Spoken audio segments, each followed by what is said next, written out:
Bienvenidos amigos, ¿qué tal? Un día más ya estamos con todos ustedes, como siempre aquí, en esta fantástica máquina del tiempo que les proponemos a través de la televisión de Motril, en nuestra alquería, los encuentros con Motril, con la participación, como siempre, inestimable de nuestro querido cronista oficial de Motril, como es don Manuel Domínguez, y ya saben ustedes que en estas fechas estamos recorriendo toda nuestra franja litoral, recorriendo Motril precisamente en toda la zona costa, de punta a punta. Ya llevamos numerosos programas hablándoles de tantas y tantas cosas como las zonas defensivas, como eran esas atalayas que teníamos aquí, como era Trafarramal sobre todo, luego llegaremos a ver otras más adelante, o por ejemplo, pues hablándoles del Camino de Pescadores, hablándoles de Playa Granada, ¿verdad?, con esa finca o ese pago de Contreras que conocíamos anteriormente, y también en el capítulo anterior hablándoles, cómo no, de alguien fundamental también en la vida de los motrileños, de una forma más contemporánea, como es el caso de los reyes de Bélgica, Balduino y Fabiola, que todavía muchos los tenemos en el recuerdo, puesto que algunos de nuestros motrileños todavía pues recuerdan algunas anécdotas, incluso pie a pie con ellos, unos reyes muy cercanos. Les hablábamos de Villa Astrida y de esa finca de El Vasco, ¿no?, que hablábamos, que toda esa finca originaria la finca del Vasco, ¿no? Ese es el nombre original de la zona donde se construye Playa Granada, la primera construcción de Playa Granada y la finca de los reyes de Bélgica. Nada que ver, como decíamos, con que Fabiola era de origen vasco, claro, ni nada por el estilo, sino por una familia motrileña, los Tros de Ilardulla, que eran vascos. Correcto. Que habían venido a Motril, pues seguramente con la Primera Guerra Carlista, y claro, le dieron el nombre de los vascos, eran Tros de Ilardulla, pues los vascos compraron tierras aquí, y finca del Vasco, el pago del Vasco, finca del Vasco. De ahí vienen los nombres. A Tros de Ilardulla, que me acuerdo yo que lo conocimos un poco más cuando hicimos el programa del cementerio, ¿no? Y hablamos de la familia Tros de Ilardulla, aparte del mariscal o del general que estaba enterrado allí en el cementerio, hablamos de Pedro Tros de Ilardulla, que fue uno de los primeros historiadores motrileños de principios del siglo XX, en 1912. Pedro Tros de Ilardulla publicaba en el periódico El Motrileño una serie de artículos que se llamó Datos sobre Historia de Motril, y fue uno de los que empezó al principio junto con Ortiz del Barco, otro de los, Manuel Rodríguez Martín, Ortiz del Barco de seudónimo, que fueron los que empezaron a hablar un poco de la historia local, a popularizar un poco la historia de Motril en aquellos años finales del 19 y principios del 20. Pedro Tros murió joven y no escribió mucho más, escribió una geografía física de Motril, un librito que es muy curioso, la geografía física de Motril, y escribió esos datos de la historia de Motril, que después yo publiqué en una revista que sacábamos en el ayuntamiento hace años, que la revista Calá, lo volví a publicar para que se conociera, ¿no? Dediqué un número a antiguos cronistas motrileños y hablé de Pedro Tros de Ilardulla y publicamos sus artículos del motrileño de 1912, un artículo muy curioso sobre la historia de Motril. La verdad es que a mí lo que me encanta es que, incluso estando en esta zona, que claro, ahora la reconocemos porque es una zona turística, lógicamente, hablamos también del turismo, ¿no?, en episodios pasados, pero como al final, a pesar de ser una zona muy virgen, toda esta zona, muy primitiva, en años anteriores, como al final todos los personajes históricos están hilvanados, ¿no? Sí. O sea, cómo aparecen personajes que hemos conocido en programas anteriores, en el centro de Motril, por libros o por la historia de Motril. Hemos reconocido también a Alonso de Contreras hace poco. Alonso de Contreras aparece en toda la historia de Motril durante un montón de tiempo, ¿no? Es decir, su influencia en Motril ha sido impresionante, ¿no? Si queremos saber cosas de historia de Motril, lo hemos citado algunas veces, tendremos que ir a Toledo a ver el archivo de los Contreras en Toledo, ¿no? Tenemos cita obligada, ¿no? Porque además, ya que has mencionado este tema, seguro que hay mucho por escarbar todavía a nivel de archivos históricos, tanto en Granada, Castellería, como Toledo, etcétera, ¿no? En Toledo están los archivos de la nobleza, y los Contreras emparentaron con los marqueses del Garinejo por la boda de su hija, Y claro, los Contreras, al tener tantas propiedades en Motril, ingenios de azúcar, tierras, etcétera, casas, etcétera, pues todas las propiedades pasaron a los algarinejos y se conserva una cantidad de documentación impresionante de estas familias Contreras algarinejos que fueron tan poderosos en Motril hasta bien entrado el siglo XX, XIX. Y otra de las grandes familias, grandes propietarias en Motril son los Gornos, que también fueron dueños de medio Motril desde la época de la conquista, porque este territorio lo conquista Francisco Ramírez en Madrid, el primer Ramírez, el marido de Beatriz Galindo, que estuvo en esta zona, y que también se conserva en Toledo toda su documentación. Yo hace poco he podido ver la compra, unas escrituras de venta de tierras y de casas de Motril por los musulmanes, los musulmanes motrileños, a Ramírez en Madrid, de 1492 la escritura. El gran conquistador, ¿no? Sí, sí, el gran conquistador de Motril, ¿no? Este fue el conquistador de Motril y Salobreña. No me acuerdo yo si era la anécdota famosa del único cañonazo al cerro. Sí, el único cañonazo al castillo que tenían los musulmanes en Motril y se rindieron. Con un cañonazo, con un cañonazo. Conseguimos que se fuera, eso, ¿no? Jorquera lo cuenta en su libro sobre la época de la conquista del reino nazarí de Granada, lo cuenta Jorquera, que un solo cañonazo hizo que se rindieran y se ahorraron muchas vidas. Y además no destruyó mucho, ¿no? Porque casi que pasó como por una ventana. Entró por una ventana, parece. Entró por una ventana el cañonazo. Pero dijeron, bueno, si con uno han hecho esto, vámonos. Bueno, Ramírez de Madrid, Francisco Ramírez de Madrid, marido de la latina, de Beatriz Galindo. Ella era como una dama de compañía de la reina católica, de los reyes católicos, de Isabel. Y bueno, pues fíjense como al final todos como yo decía, ¿no? Que es lo que más me agrada, ¿no? Que al final todos los personajes motrileños, pues al final están todo, ¿no? Y hilvanado, al final. Claro, al final y además estamos en una zona que seguramente parte de esta zona, en aquella época esta zona eran las Algaidas, todo era zona con Casa Contreras, después venían las Algaidas, que es donde está la celulosa para abajo, hasta el mar, pues también era propiedad de Beatriz Galindo y de Ramírez de Madrid, de los condes de Borno, ¿no? También, esto también era de ellos, ¿no? Claro que sí. La verdad es que vamos comprobando toda esa historia y, bueno, lógicamente hay veces que hay que saltar en el tiempo, ¿no? Y ya hemos mencionado, hemos empezado por el tema de la finca del Vasco, ¿no? Recordando el tema de la finca del Vasco, el por qué era, con Tros de Ilarduya, etcétera. Ha vuelto a salir Alonso de Contreras, vuelve a salir Francisco Ramírez de Madrid y Beatriz Galindo. Por otro lado, no nos podemos avanzar todavía un poquito más en recordar que tenemos aquí a Villastrida, personaje mucho más contemporáneo, la importancia de los reyes de Bélgica, para Motril, ¿no? Sí, esto ha formado parte de la historia, pues, de los años 60 en Motril, ¿no? La finca Astrida de la residencia de los reyes de Bélgica no fue ni una tontería, ¿no? Al final es verdad que fueron unos reyes muy austeros, pero de todas maneras Motril se convirtió en ciudad de reyes, ¿no? Es decir, aquí no solo venía Balduino, vinieron los reyes de España, vinieron los príncipes de Gales, vinieron los de Japón, es decir, vinieron mucha gente, y Motril, pues gracias a Balduino y Fabiola salimos muchas veces en la prensa de aquellos años, ¿no? Es decir, y además, pues Motril se puso quizás en el mapa por las venidas, idas y venidas de los reyes de Bélgica. Y eso que decimos, ¿no? Que no eran unos reyes ostentosos, de grandes fiestas, de grandes... No, pero aún así eran muy queridos. Igual que fue muy querido por la gente de Motril, ¿no? Sí. Porque al final fueron unos reyes muy cercanos, ¿no? Y a Balduino sobre todo le gustaba salir, ¿no? Y darse sus paseos y su meditación y tal, pero muy cercanos. Fueron gente muy cercana, muy austera en su vida cotidiana.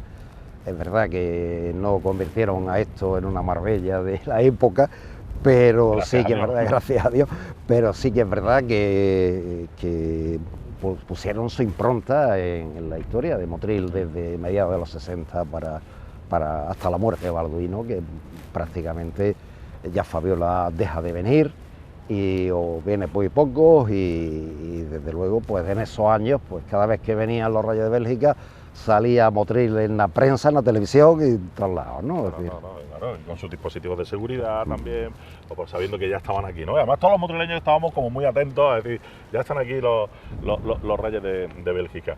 Bueno, pues incluso recientemente también pues se han remodelado un poquito, bueno, se le ha dado un lavado de cara bastante importante a Villastrida, se ha hecho el museo en recuerdo, lógicamente, del rey Balduino, y bueno, pues con cositas muy interesantes que ver y que le recomendamos, lógicamente, a todos los motrileños, puesto que al fin y al cabo es nuestra historia. Y si seguimos hablando de personajes, de gente que aparece, algunos que tienen que aparecer también, otros de los grandes, y todavía no vamos a hablar de él, pero hablaremos dentro de un poquito, cuando avancemos, que será Tomás de Aquino y Mercado, que ha sido otro de los grandes historiadores motrileños, ¿no? Es decir, el primero que escribe historia de Motril, que sepamos, ¿no? Si hay anteriores, pero el primero que escribe algo sobre la historia de Motril, Tomás de Aquino y Mercado, y conocemos muchas cosas del Motril antiguo gracias a él, es verdad, que su libro, que se llama Historia de las Excelencias y Antigüedades y Excelencias de la Villa de Motril, la antigua Sesi, así se llama el libro, publicado, escrito en 1650, no llegó nunca a publicarse, pero recoge muchas historias de Motril, es verdad, tiene una parte pues un poco mítica, y bueno, en aquella época se escribía la historia así, ¿no? Es decir, un poco se intentaba dar pues grandezas a las ciudades que no las habían tenido nunca, pero ensalzarlas y tal, ¿no? Pero aparte de eso, de la parte mítica de cronicón que tiene la historia de Tomás de Aquino y Mercado sobre Motril, tiene una parte histórica que es interesante, porque es quizá la más fiable, ¿no? La parte que él recoge de la historia de Motril de la época que él vivió, de su época contemporánea, ¿no? Es decir, más o menos de los años que él vivió. Y es un libro muy curioso, espero que alguna vez se edite. Yo he transcrito el último capítulo, que es el 17, que es quizá una especie de resumen de todo lo que hace en los capítulos anteriores, y la verdad que aporta muchos datos curiosos, muchas veces míticos, como digo. Él defiende que Motril era la Sesi romana, que bueno, pues hoy sabemos que no, que aquí no hubo ninguna Sesi romana, que fue Almuñécar, ¿no? Pero en aquella época, pues bueno, cada uno defendía que las antigüedades de sus localidades.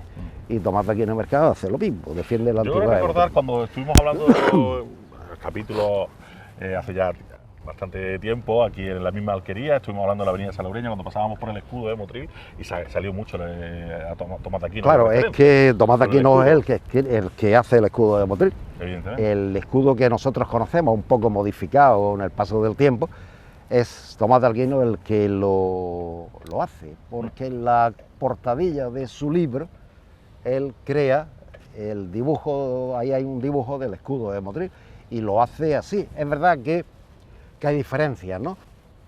Por ejemplo, la torre no es una torre. En Motril tenemos en el escudo actual una torre, pero en realidad no es una torre. En realidad lo que Tomás de Aquino y Mercado dibuja en el escudo original de Motril es una alcazaba, el castillo del cerro. La alcazaba, Calaf al Sayar, que estaba en el cerro, que había sido un poco, digamos, el modelo de pensamiento. Hemos tenido un castillo en Motril, ese castillo, que es verdad que había sido derribado por orden de los Reyes Católicos, que no existía desde 1499 que se derriba, pero el castillejo estuvo siempre en la memoria de los motrileños. Volvemos a lo mismo, vuelve a querer ensalzar a Motril, claro, tirando de historia. Tirando de historia. Diciendo, hemos tenido un castillo, y ese castillo era la alcazaba que teníamos en el cerro, y él pues le pone esa leyenda de Civitas Sesi Formensis, que en realidad lo que significa es Civitas Sesi, la ciudad de Sesi, Firmum Julium SPQ, que es Senatus Populusque Romanorum, ¿no? Con lo cual, esa es la leyenda, ciudad Sesi fiel a Julio César se refiere, y el SPQ es del Senado y del pueblo romano, que era una forma de, digamos, legal de la ciudad. Las ciudades romanas eran senatoriales o pertenecientes al imperio, ¿no? Al control del imperio, al control del Senado. y cuando eran eran de Senator. senador, pues Senator Populusque Romanorum, ¿no? Del Senado y del pueblo romano. Después se ha modificado, el pasar el tiempo, y aparece otra leyenda, ese Ceci Formensi, que ha sido una deformación.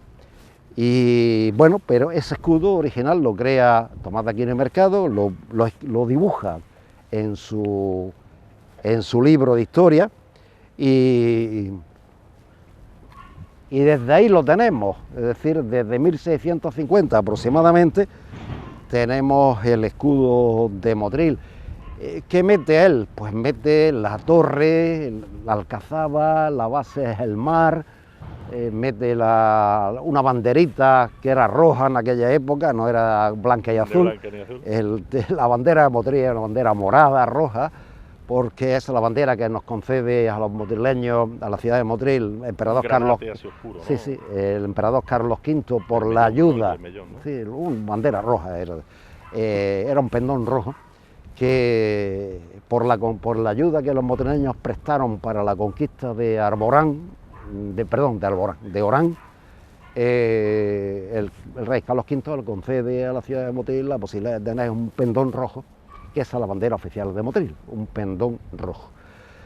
Evidentemente, en los años 60 poner un pendón rojo no era lo más adecuado. No estaba bien visto. No estaba bien visto y se eligió otro tipo de bandera, los colores del Motril Club de Fútbol. Y del Motril más es decir, alto, que evidentemente Tomás de Aquino y Mercado es el que crea ese escudo de Motril, que alguna vez habría, yo siempre lo digo, alguna vez pasa que cambiar un escudo es una cosa muy complicada, porque no es una cuestión solo de ayuntamiento, ¿no? El ayuntamiento puede intentar crear el expediente de modificación, pero al final el gobierno, el Ministerio del Interior, creo que ya no lo sé, pero el Ministerio del Interior es el que da las autorizaciones para la modificación de los escudos heráldicos de las ciudades.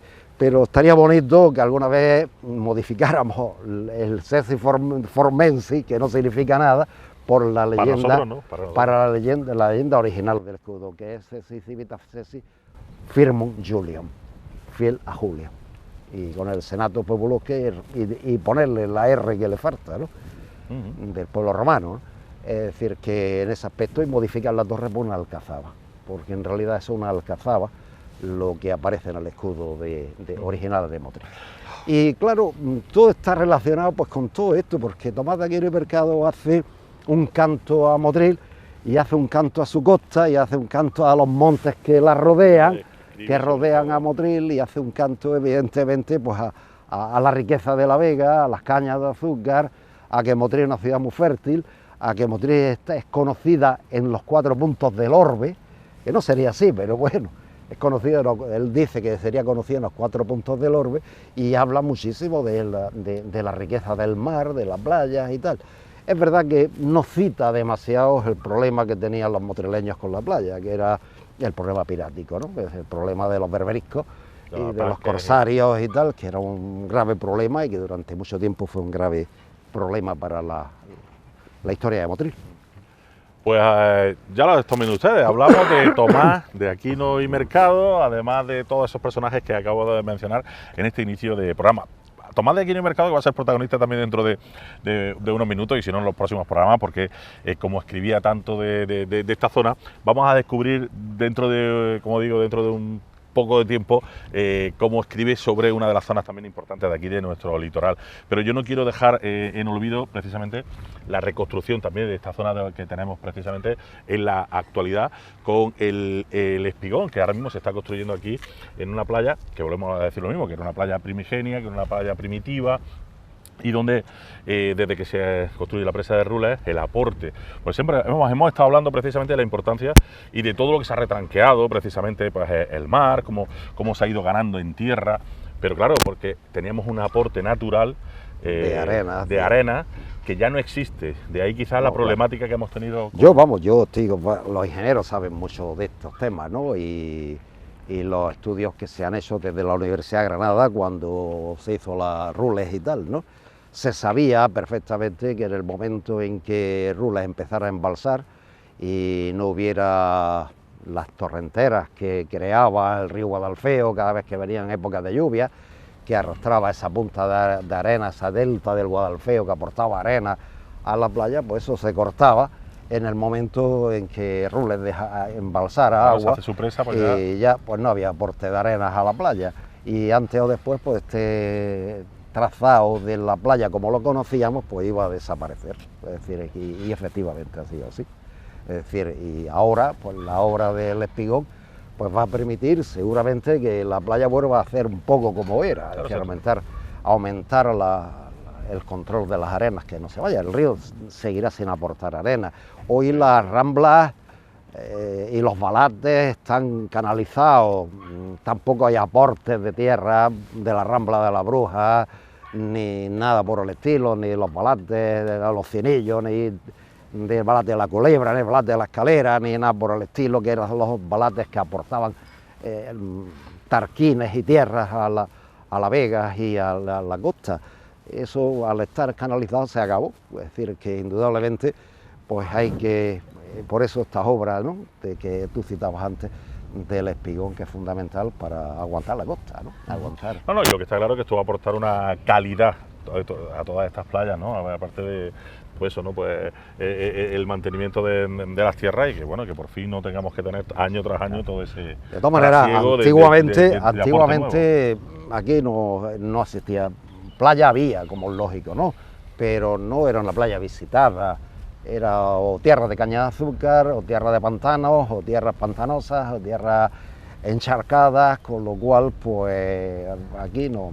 La playa de Motril, lo hemos dicho alguna vez, llegaba un poco más allá de las 3R o el Chiringuito Alonso al principio del paseo marítimo, un poco más, era la playa del Cable, ni siquiera la playa de Poniente. Estaba hasta los años 60, bien entrados los años 60, las playas, este tipo de playas, esta zona de Motril no se usaba como playa. El Pelaillo, la Cagailla y tal, las playas, que vaya nombres que le hemos puesto a nuestras playas, que pero no sabemos muy bien, ¿no? No sabemos muy bien, ¿no? Pero sí que es verdad que podíamos haberle puesto nombre a lo mejor más se podía, es más bonito llamar a esta zona Trafarramal que el Pelaillo, ¿no?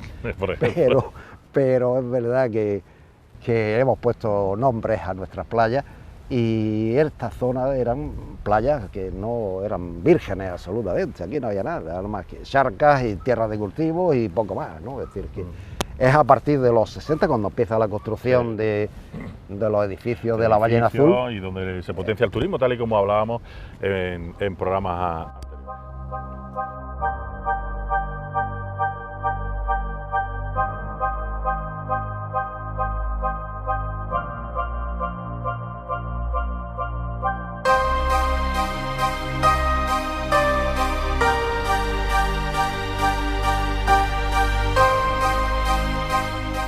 La verdad es que no podíamos evitar pasear, disfrutar de esta zona maravillosa, ¿no? Porque además ya vamos notando incluso cómo se le va ganando, ¿no?, un poquito de tierra al mar, ¿no?, al contrario que antes, que la íbamos perdiendo, y cómo este Espigón pues ya va dando, o debe de dar, la estabilidad a lado y lado, lógicamente, del Espigón, ¿no? A las dos partes de la playa. Playa de Poniente, que definitivamente se termine de asentar, y Playa Granada, que meterá arena, supongo.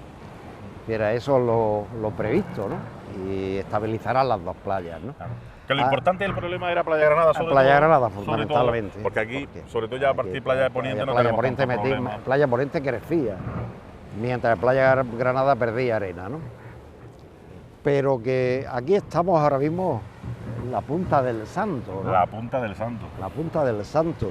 Pero además se ve, ¿no? Altura para que la gente lo sepa, altura del hoyo, el hoyo 19, y bueno, pues pero para además, que la gente... Además se ve, ¿no? Se ve como la ensenada de Motril, esto es una ensenada, la ensenada de Motril tiene un saliente aquí, y este es lo que históricamente se conoce como la Punta del Santo. Sí, pues el Espigón le va a dar esa puntita todavía más saliente, pero es verdad que si cogemos toda la orografía del litoral, justo tenemos aquí este piquito en curva, ¿no? Un poquito en curva, pero esto era lo conocido como la Punta del Santo. Y ahí es donde yo decía la importancia de tomar de Aquino y Mercado hace unos minutos, porque él también escribía, ¿no? Lo que él escribe, la punta, por qué le pusieron esto la Punta del Santo, ¿no?